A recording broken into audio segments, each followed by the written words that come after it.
And then when they couldn't, they said, okay, there's a ghost here. Or in our case, when they couldn't account for, the leaks that were happening, they said, computer. Okay, it was the computer. Okay, something is wrong with your computers. This part of the investigation was, again, primarily carried out in the Tibetan government in exile, so at the office of His Holiness the Dalai Lama. Since he had requested the investigation, or his office had requested the investigation, they were pretty sure that there was something going on there. From there, investigators designed their investigation. So this is post-November of 2008. This is December. They did intense on-site interviews, again, to see if there were any other reasons for leaks. Did you lose your computer, dude? Just tell us. You were a rat. Yeah. Are you sending email? Probably looked at people's bank accounts. Probably. Did they take a close look at the DL himself? That's what I'm wondering about. What if he was the rat? Yeah, maybe. Yeah. I somehow suspect not, but maybe. Bring him in for interrogation. So he won't talk. Okay, and then also from December 2008 till March 2009, investigators analyzed the information that had been gathered in the first phase, and they found some interesting stuff. Again, I'm not going to go into great detail because I don't feel like I need to talk for another hour, but I will say you should read the report. It's all in there.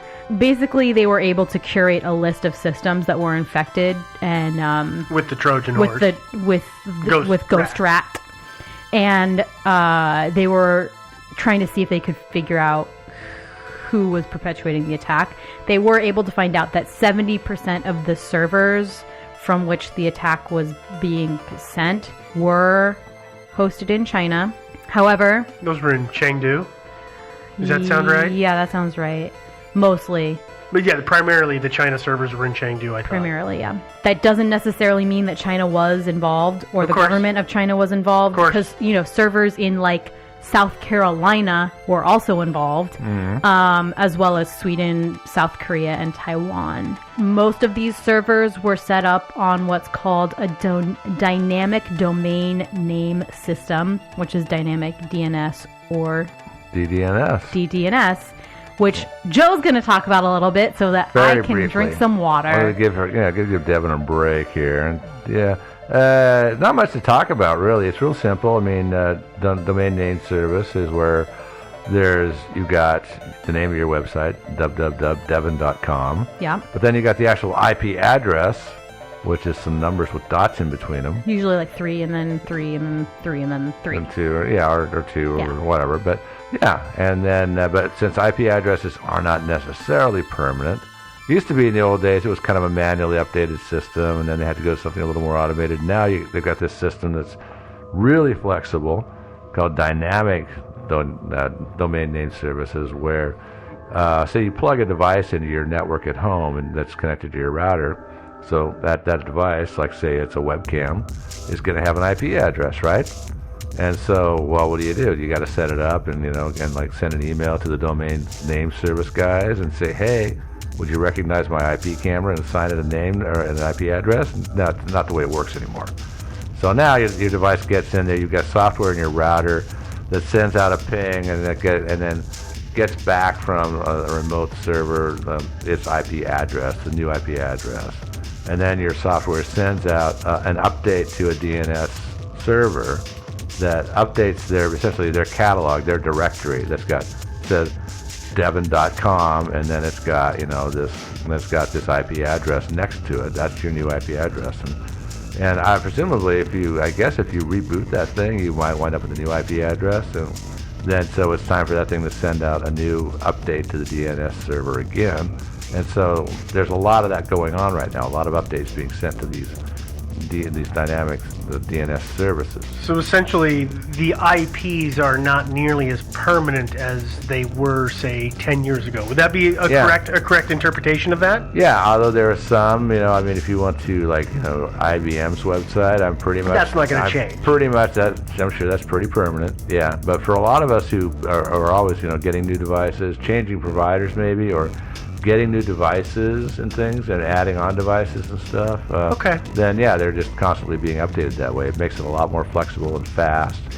That explains something that we've experienced internally, which is one of us will get a new phone or we'll update the OS on our phone, and internally we have an email system that will alert us when somebody new is there, and that's the kind of thing. And if anybody does that, you get that kind of notification. It sounds like, if I'm understanding correctly, it's that very simple to us now, very simple process is just simply that DDNS. Yeah, and of course there's a reason you get that notification is because DDNS has been abused a lot, by hackers and such, and so even though it's a great thing, it's very convenient and handy, it can be used to like cover your tracks, for example, and then redirect people to a server they don't even know that they're going to, and so it can be used for sneaky purposes, even though it's a very handy tool. And so that is why it is suspicious that all of these servers were DDNS, particularly 10 years ago?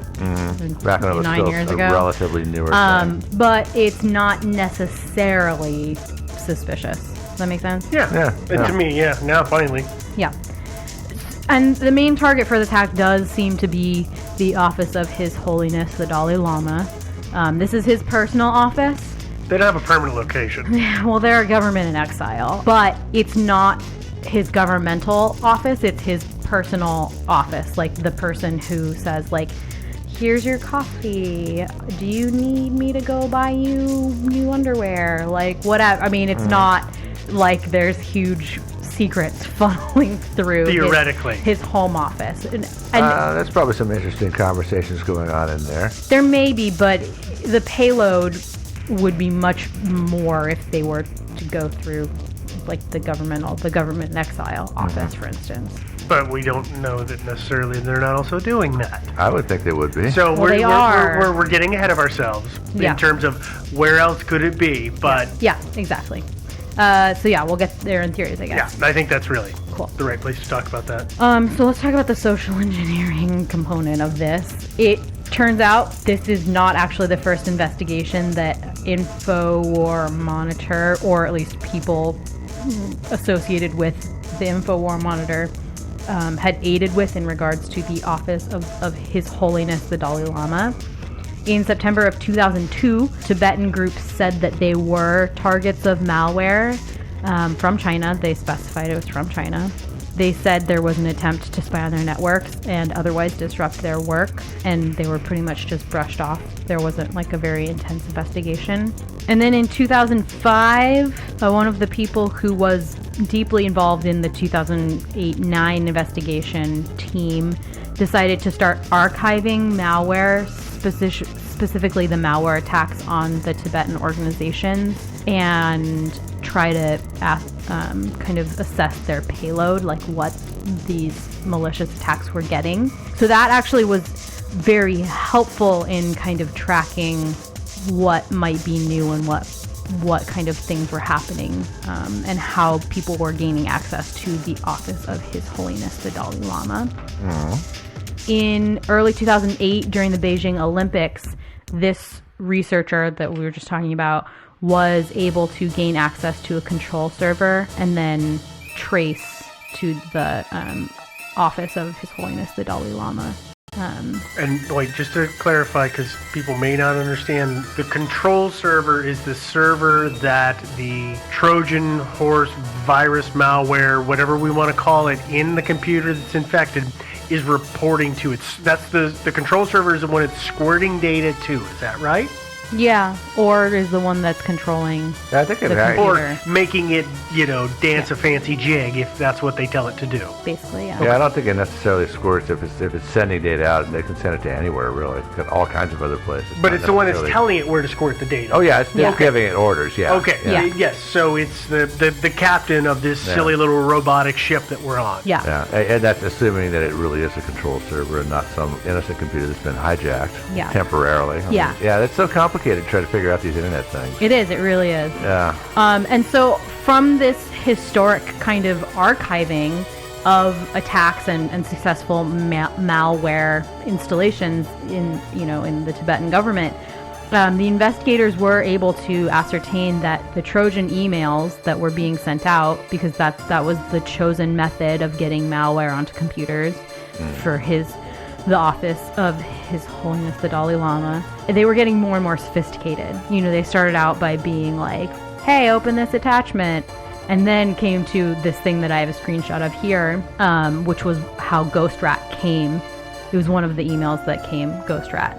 So it came from, quote unquote, campaigns@freetibet.com, which is an actual email address that was actually utilized for Free Tibet, which would have actually had contact with people in the office of His Holiness the Dalai Lama. So by all intents and purposes, it appeared to come from there. Totally legit, right? Mm-hmm. It would have been almost impossible to tell that it wasn't from this actual campaign. And I say all of this to say that it's totally reasonable that they got infected, because it was just like, it would have been impossible to tell. In fact, only 11 of 34 tested malware and antivirus softwares were able to detect Ghost Rat. It was that deeply embedded in the little, as a Trojan, that, even most of the software able to detect it or designed to detect it were unable to do that, which is crazy. It was sophisticated enough. It was super sophisticated. It was a clever little rat, you know. Yeah. Rats are good at hiding in little crevices. They are, yeah. So this email, I just put in here so we can look at. I'm just going to quickly describe this email, just so for you guys to be able to kind of visualize what it would have looked like. It says it's from campaigns@freetibet.org. .com, sorry. The subject is translation of Freedom Movement ID book for Tibetans in exile. And then it has basically what is a format for a letter that's in the body. And then it says attachment, it's the same thing, .doc, which would lead one to believe that, here's our English translation of this resource for you to be using as a template, right? Here's what it looks like in the body. And attached is a document that you can edit, because it's got places where you would need to say, like, this my name, not, insert your name here, right? That's that's a pretty high level of sophistication. Yeah. I would fall for it, to be totally honest with you. So I would fall for this. I think you guys probably would too. It looks official. If I actually read my emails, I would. Yeah, and I know you don't. This is how Joe avoids getting viruses. Yeah, it is. So, you guys ready for theories? I am. Cool. Well, we'll talk about theories in a minute. It's everybody's favorite thing to hear me say. Oh. First, let's take a quick break. Add that brown thing and the yellow thing. Now put in the squishy red thing. Pour in the smelly white liquid. Stand there and wait for a bit. Now quickly, cut up the orange thing, another brown thing, and the sticky green thing, and the other green thing, and mash them all together until they are unrecognizable. Oh, and hurry back over there, because the original red thing is smoking, which isn't a good sign. Now take it all and dump it into a pan and push it in the oven. Whatever you do, don't forget to set the timer this time. Remember how much smoke there was in the house last time you forgot? And when the timer goes off, pull it out and toss it onto the plates. When asked what it is, just mumble a couple of syllables. When asked what that is, just say French. Is this how it feels when you try to make a meal from scratch? Well, it doesn't have to. Not all ingredients are created equal, and thankfully, for less than $10 a meal, Blue Apron delivers delicious quality food courtesy of over 150 local farms, fisheries, and ranchers across the United States right to your door. It's no wonder why they are the #1 fresh ingredient and recipe delivery service in the country. Some of the meals available in April, which I had, and it was fantastic, was the Parmesan crusted chicken and creamy fettuccine and roasted broccoli. Okay, well, I don't actually like broccoli, so I didn't eat that part, but the rest of it was great. So check out this week's menu and get your first 3 meals free with free shipping by going to blueapron.com/thinking. You'll love how good it feels and tastes to create incredible home-cooked meals with Blue Apron, so don't wait. That's blueapron.com/thinking. Blue Apron, a better way to cook, so you stop burning things. And we're back. Hello. Hi. I'm not looking for that sandwich anymore. Yeah, that other guy ate it. Now that I know that Teve ate it, Yeah. I hate that guy. Yeah. Teve is the worst. Teve is the worst. He's right up there with O. Such a thing as new sandwiches, Steve. Yeah. I think it might be time to move on. I agree. So we're gonna do typical Devon fashion, right? We've got two headings. One is China, and one is not China. So let's talk about China first.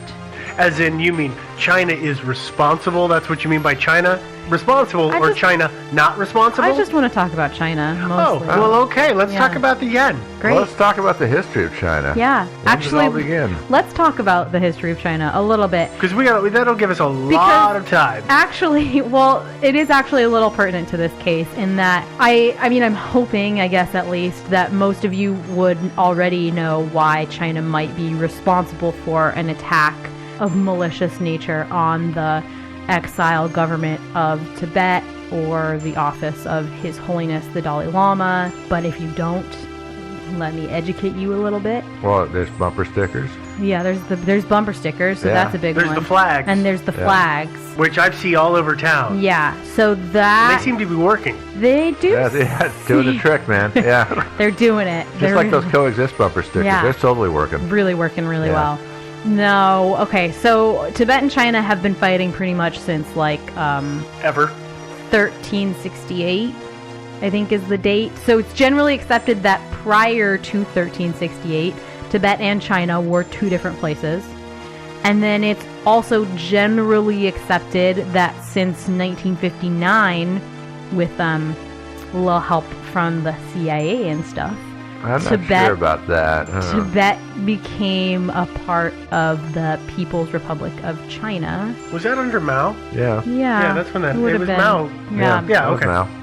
This, Chairman Mao. There's a huge debate that happens around this. I would say it's similar to the debate around the whole Palestine and Israel thing, but generally less bloody. Yeah, that's actually...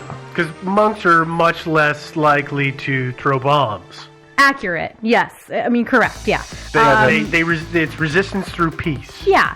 And flags the occasional and stuff. bomb, but essentially, the Chinese want basically to run the place, and so they've been colonizing it, moving their population in, kind of suppressing the native culture a bit. Yeah. That's not like colonialism at all. No, not at all. No, not at all. So the Dalai Lama is pretty central to this, as he is functionally the leader of Tibet. I think we're on our 14th Dalai Lama. I don't think we are. As of today's recording. As of today's recording. Well, and if our current 14th Dalai Lama is to be believed, he will probably be the last, but more on that another time. But, the government is in exile, and they are not recognized as a government by pretty much any government. Yeah, sad to say. Yeah. And so there's this kind of, although it's kind of a David and Goliath thing, right? I mean, there's this giant China who's saying, no, Tibet, you're part of us. And then literally the rest of the world is saying, no, Tibet, you're part of China. And Tibet's like, but no. And so somehow China should be responsible for this attack on this tiny little thing that is kind of, there's the government in exile of Tibet. Yeah. So I guess that's the reason why, although I don't really buy into that, but no, the Chinese have, for example, the whole Taiwan issue has been going on for many decades, and really when you think about it, why the hell shouldn't the Taiwanese go their own way? I know they claim to be China too, but what the hell? If they want to live on their island and have their gig, why the hell not? But for some reason, the mainland's very touchy about it. Yeah. You know what I mean? I agree. Same with Tibet. But politics aside, it's odd to me that somebody would say there's this giant country that has functionally won the debate. Right? There is functionally no debate on whether Tibet is its own thing or not, and yet they are still thinking, oh, you know what would be fun? Let's infect all of these computers all around the globe just to see what's going on. I don't know. So basically powerless organization. Yeah, basically. They're going after what is essentially somebody who has no pull anymore. Well, there's some religious pull, but governmentally, politically, there's very little. Yeah.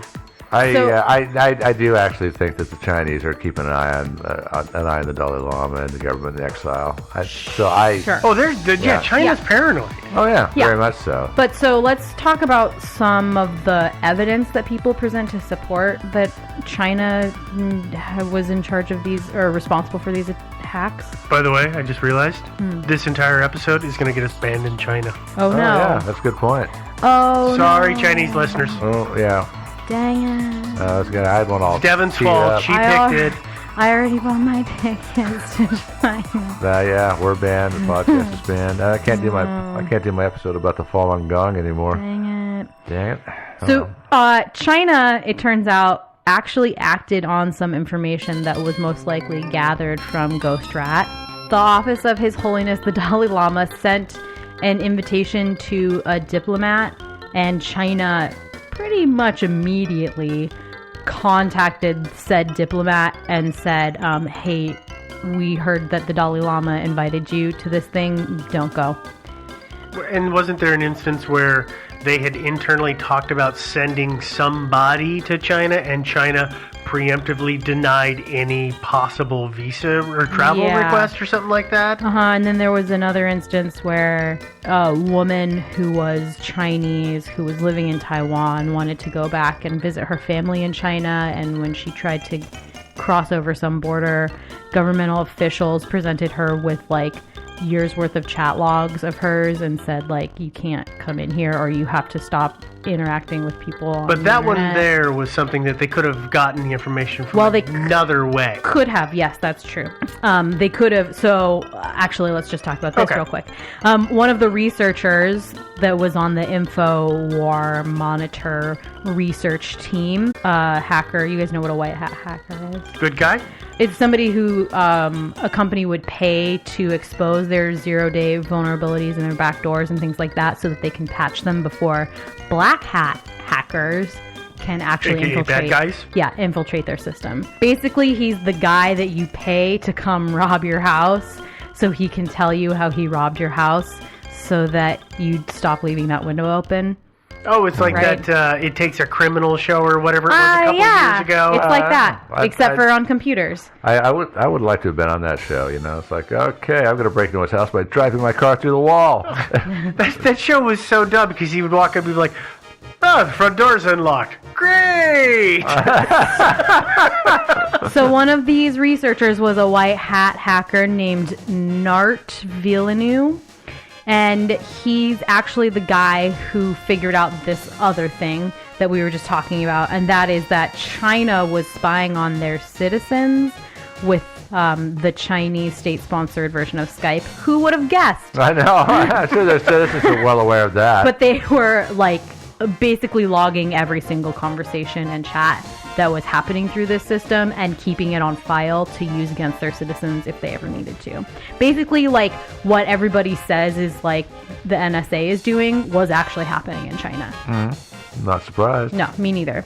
So this guy, Nart, when he was looking at the code for Ghost Rat and during this investigation, found this string of 22 characters, in the malicious file.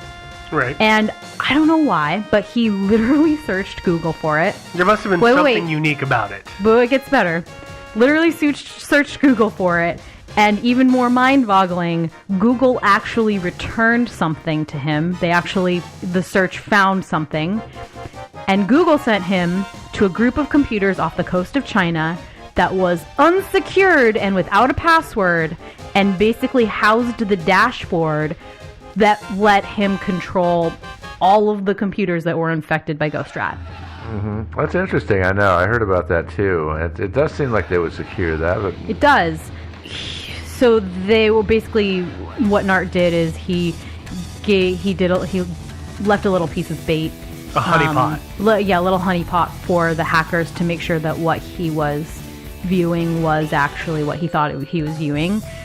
They took the bait, and so on March 12th, 2009, he was able to briefly gain control of one of the hackers' computers, and he watched a series of commands. Presumably somebody in China was entering, rummaging through the files that were left in this honeypot.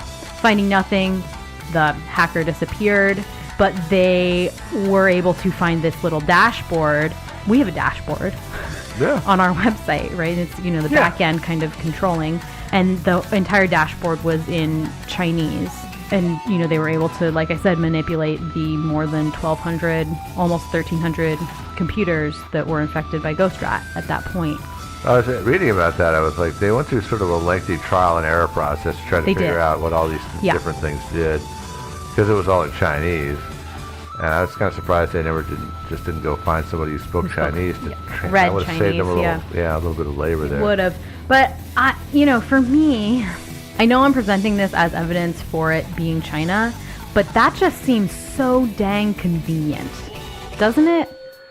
So let me just make sure because I have some questions and maybe some pros and cons to this theory, but they traced, it was through Nart, I think is his name. Mm-hmm. He was the one who figured out that the servers were in Chengdu or wherever it was. It was not Chengdu. That one was off the coast. It was on an island off the coast of China. But so it was in China, and so they figured that out. But in all of their investigations of ghost rat or ghost net, were they able to tell what the initial source of the infection was? No. Okay. Not as far as I can tell. Because I don't know either. I didn't see anything. By the time they found it, it was all over the place. Yeah, and so I think the thing of ghost rat is that it wasn't necessarily how you are. You may be thinking of it a different way. On TV, like one computer gets infected and then it gets into the server and infects everything on the server. 1,200, 1,300 ghost rats, and that makes ghost net. Right. Yes. But the infection on this didn't necessarily spread from single, patient 0 to server out to the things on the server. Mm-hmm. It may have, and I suspect did on many occasions. They were single infection points. Yeah, it was introduced in a lot of places. Mm-hmm. I guess I was just trying to figure out if they could catalog what the earliest was to try and figure out where it came from, because I don't think they were able to ascertain how long GhostNet had been on any given unit. Okay. Ghost rat. Yeah, no. That's what I was after, because it makes me wonder, could somebody have been leaving a breadcrumb trail back to a dummy server that is in China? So that's where I'm like, well, maybe it isn't actually China's fault. But then I look at it, and the other side is that there's a lot of stuff that happens in China that is done based on societal pressures. Do you remember did you guys ever read about the Great Chinese Famine? Yeah. Mao does this thing. He says, we gotta do all this stuff. We gotta make all this food. And people, not wanting to look shameful to Mao, overestimate how much they can make. And because they're falling short, that creates this giant famine. Mm. And I wonder if the same thing couldn't happen from an informational perspective of whoever's in charge says, listen, you have to infect 100. Let's say just 500. Can you get 500? Oh, we could definitely get 800 and get all kinds of information. So they're just bombarding all these computers that have no useful information. But the idea is they're telling their superiors, we have infected X thousands and we are monitoring X thousands and we're getting all this great data, when indeed it turns out they're not really getting anything of note. They're working really hard for it. Mm-hmm. Do you see where I'm going with this? It could be a campaign just to look like it's a successful campaign. Well, another thing that it could be is, it could just be sending a message. I mean, given their behavior, if it was the Chinese, and given the fact that they essentially kind of established this network that would be great for intelligence gathering, and then they just kind of blew their own network, maybe it was just all about sending a message. It might have been they got this on a lot of computers in a lot of different places, and then just send a message to Dalai Lama and the government in exile and says, hey, we can watch everything you're doing. It's just another bullying technique. Yeah. Yeah. I mean, they do watch unofficially, I guess, actually, they do watch a lot of stuff, but I also think that's too much data to watch, and that's why I just wonder if this is an oddball, offhanded campaign to just look like they're watching even more foreign computers. So look, we can control it because China has said we're going to go to war on the internet. Even officially, they say they don't do that. There's all kinds of reporting that goes but both they're doing ways. lots of research and development on that stuff. Yeah, so it makes me wonder if maybe it is just this weirdo thing that is going on, which if it's somebody who isn't very good at it and they're like, well, we got to infect as many as we can, they may be not dotting all of their I's and crossing all of their T's, which means that would explain, for me at least, why that what was it, the control panel site was not password protected, because they were just oblivious to the fact that they could get traced. Well, I mean, I guess a few counterpoints there. Yeah. Right. One is this, as mentioned, was an incredibly sophisticated Trojan horse. And I genuinely cannot imagine the kind of person who can design a Trojan horse that is basically undetectable for the majority of the malware softwares out there, but doesn't know, hey, maybe put a password on your dashboard that controls all of those things. Secondly, they were able to trace back to a lot of servers, as mentioned, because they knew where the servers were, and all of those were heavily encrypted, except for this one, right? And so, for there to have been just this one-off, just for me, seems more suspicious that it isn't than it is. Does that make sense? It does, That but it isn't what? That it isn't China, that it's like a red herring than it is. But it also makes me think of the October, what is that website? October 21st? 28th? 2011. Thank you. Could not keep the numbers .com. straight. Yes. Okay.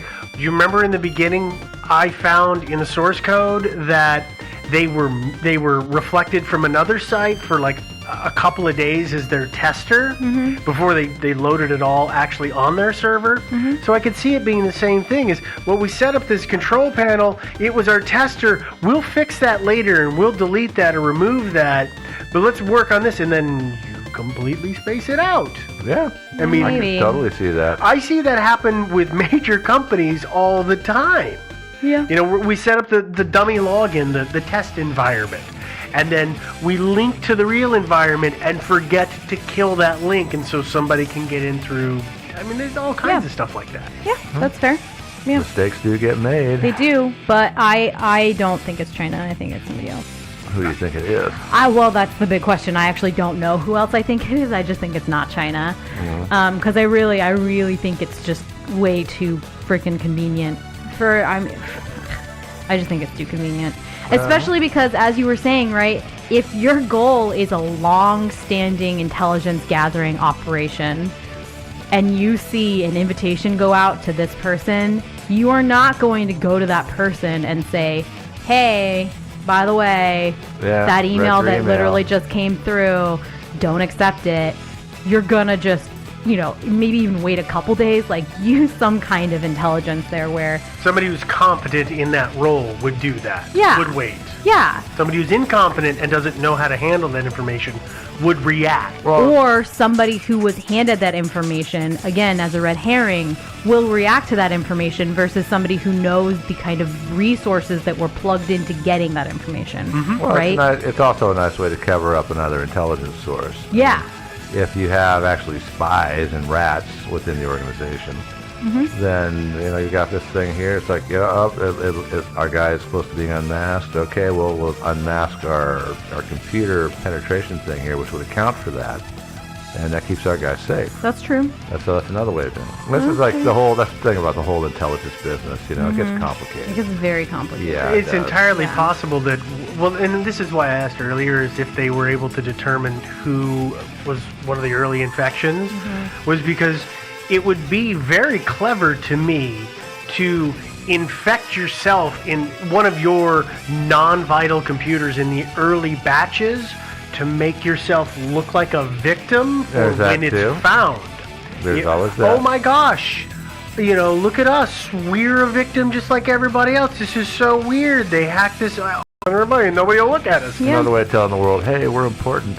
Obviously, we're very important to the Chinese. But if it's a long, trouble. But if it's the long game, you don't tell anybody. You just keep pulling the information and using what you're gathering, like you're talking about. But then nobody looks at you. Oh no, nobody investigates you. I think Joe's suggesting that Tibet infected their own systems to make themselves look more important than they are. See, I don't think that the office of His Holiness the Dalai Lama would do that, because that's, to me, a little counter to what I understand their goals and missions are. But maybe you're right. Maybe it is a last-ditch effort to vie for attention. I don't know. Well, or there are other reasons. I don't think that they're necessarily behaving like a bunch of Shaolin monks there, and that's the way the world is. Sometimes the shortest path is through the mud. Even if you're like, His Holiness, the Dalai Lama. So let's just briefly talk about the other people that it has been suggested it could be. Mm-hmm. One is as you were suggesting, Steve, kind of patriotic hackers who aren't actually state-sponsored, but are hacking on behalf of China, for instance, mm-hmm. right? Or Russia. I mean, we see this with a lot of Russia. Lots of patriotic hackers in Russia and America as well. And so then the next one would be Russia. I don't know why, but Russia does seem like pot stirrers. They are. Maybe that's the very because word that just came to my mind. Maybe it's because I'm American and I've been raised to believe that. But I think pretty much everybody in the world. Cold War is not cold. Well, I mean, I think everybody. Justified reputation as pot stirrers. Yeah, and I don't see the benefit. It's not like Tibet is gonna bomb China, right? I mean, there's not a lot of resources there, but hey, I mean, maybe they just want to create or foster instability in the area, and that's a pretty good way to do it. But GhostNet was what they found in those just shy of 1,300 computers. Mm-hmm. They were all computers that were in. I'm going to use the word network, though it's not computer network, but they were in the same kind of political network. They were embassy computers and stuff like that. Yeah, they didn't find them at like Kmart or IBM. Right, so they had a reason to be communicating, which means that it's a rather small pool to spread the infection across. But that doesn't mean that infection hadn't also been dropped in other pools that had different spheres of contact than what the Office of His Holiness the Dalai Lama had, because he's going to have a very small group of people to contact. Mm-hmm. Yeah, whereas, actually, Billy, the manager at Kmart, is going to have all of the Kmart employees and regional guys to talk to. Like, it's spheres of influence. So this thing could be all over, and nobody would really know. Yeah, it might still be all over. It might just be that they want to put it all, disseminated everywhere. It was just the Dalai Lama's office had the crappiest security in the world. And that became ground zero for the infection. So, what's the theory that stems from that? I guess what I'm getting at is this is for, it's not necessarily China, mm-hmm. is that this bomb could have been dropped in a whole lot of small ponds, mm-hmm. and it just happens to be that we found it on this one group, mm-hmm. this 1,300 computer group, that all are connected and have a connection to China because of that. Got it. Okay. Another possibility is the CIA, because again, see above. They do everything. Right? They're kind of pot stirrers, just like Russia. And then the final kind of idea is a stateless for-profit group. Although again, if we're going to run with Steve's theory, that makes more sense, but like... Where's the profit in this? I'm not sure. Yeah, the office of His Holiness the Dalai Lama. Like, I don't really see the profit there, but... The Dalai Lama's office could have been an accident. Yeah, if we're going to run with that. I mean, it's random. Who do I get if I land in Joe's computer and I get all of Joe's contacts, and Joe's contacts all are jobless schmucks? Well, then I get no valuable information, but I land in Devin's inbox, and I get on Devin's computer, and Devin's connected to a whole bunch of high-level CEOs. Well, that's true. Woohoo! I just hit the jackpot, baby. Yeah.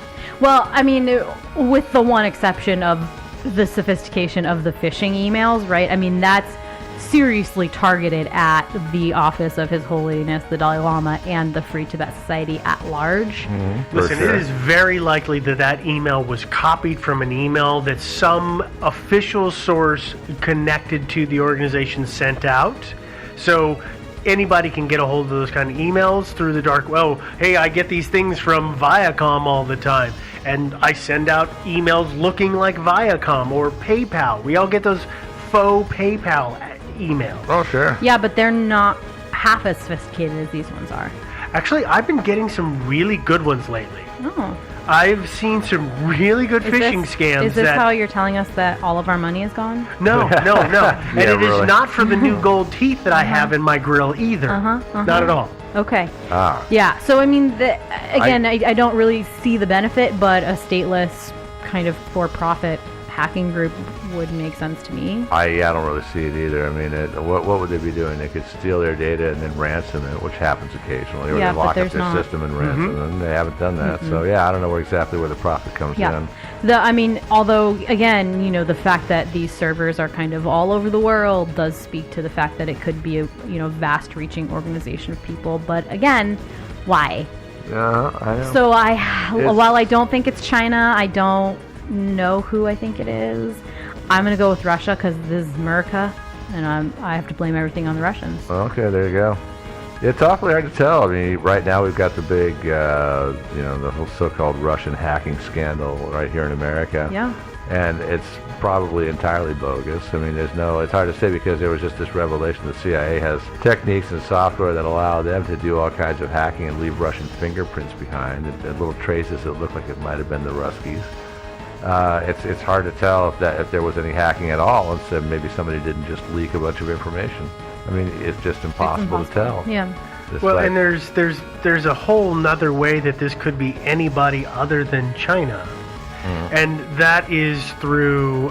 You guys have heard of mirrors, server mirrors. Yeah. So for folks that don't know, this is how you get stuff off the internet. Is there's a server that's got it, but there's a server somewhere which is a mirror image of it. And this is how our podcast gets out, is it's what's called a CDN, a content delivery network. And there's servers all over that mirror each other so that not everybody is pulling the data from the same server, a.k.a. what happened to us for about 6 or 9 months at one point because I didn't understand how the internet worked. Yeah. Well, there's mirror servers, but I found out that there is also what is known as a witness server. Have you heard of this before? Yeah. So he said yes, you said no? I said yes, he said no. Okay. So explain it to Joe. Okay, so the way I understand what a witness server is... I want you to mansplain it to her. Oh, yeah, that won't get me in trouble or anything. Okay, so... Mansplain it to him. So what I understand, sir, is that a witness server is a server that watches a group of servers. So it's one of them should be the primary server, and it watches all the others. And if something happens or goes wrong with the main server, it will tell them, switch to server number 2. That's called failover. So it's directing it's saying, you're number 1, you get the majority of the traffic now, and you need to mirror and look like server 3, 4, and 5 need to look like server 1. But what I don't know is if it's possible to have a server in the network that the mirror is controlling, but the other mirrors do not know exist. So theoretically, all the mirrors should know that they have 5 compatriots, but there could be a dark 6th compatriot out there. I mean, frankly, I'm sure that there's ways to mirror the witness. I mean, or to spoof it, actually, would be a better term. So that you could just take over a whole set of servers and just kick the old guy offline and say, oh, hey guys, sorry, I just renewed my IP. Here I am. I'm dynamic, so it's happening a lot. Here I am. I'm in control of you. Now do all these changes. And oops, we're going to switch over to this server over here. So now server 1, which has got all the content on it, is theoretically, supposedly, no longer online. Script runs.